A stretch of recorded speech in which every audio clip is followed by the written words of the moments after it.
Fingerprint nggak bisa, berarti harus diservis ya?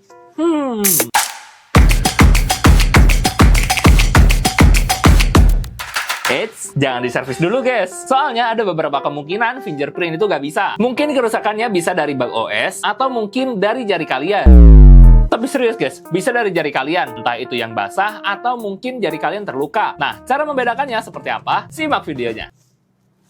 Yang pertama, kalian lihat di sidik jari kalian, apakah ada noda atau mungkin ada tergores. Itu bisa jadi penyebab fingerprint kalian nggak bisa. Atau mungkin di bagian sensor fingerprintnya kalian bisa bersihkan. Tapi inget guys, jangan membersihkan dengan air. Kalian cukup lap-lap aja dengan tisu kering. Nah, kalau misalkan tetap nggak bisa, kalian bisa lakukan cara kedua, yaitu restart handphone kalian. Jadi, biasanya ada bug pada handphonenya. Jadi kalian perlu restart handphonenya. Tapi kalau misalkan tetap nggak bisa, kita lanjut ke poin ketiga. Yang ketiga, hapus dan daftarkan kembali fingerprint kalian. Misalnya, tetap nggak bisa nih, tetap nggak respon, katanya tidak cocok. Padahal itu sidik jari kalian sendiri. Kalian bisa hapus fingerprintnya, lalu daftarkan ulang fingerprintnya. Yang keempat, cek di pengaturan. Apakah ada masalah di bagian fingerprintnya atau enggak. Biasanya, kalau misalkan ada masalah, nanti ada tulisan peringatan error pada fingerprint kalian. Yang kelima, ini khusus yang fingerprintnya ada di bagian layar guys. Periksa pelindung layar kalian. Apakah support untuk bagian fingerprint di layar, atau mungkin malah mengganggu ke fingerprint kalian. Biasanya, karena pelindungnya terlalu tebal, akhirnya fingerprint di layar nggak bisa mendeteksi.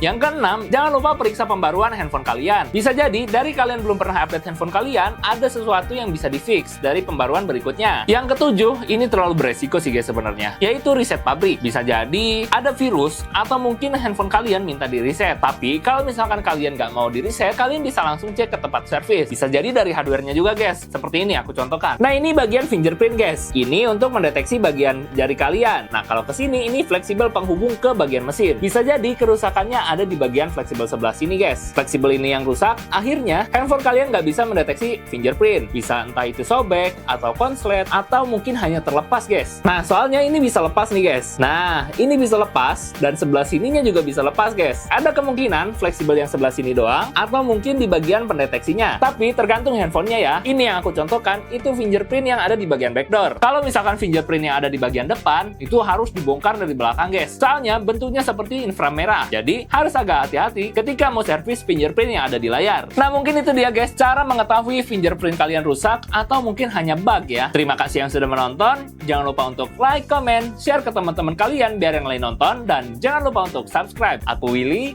see you in the next video. Bye-bye.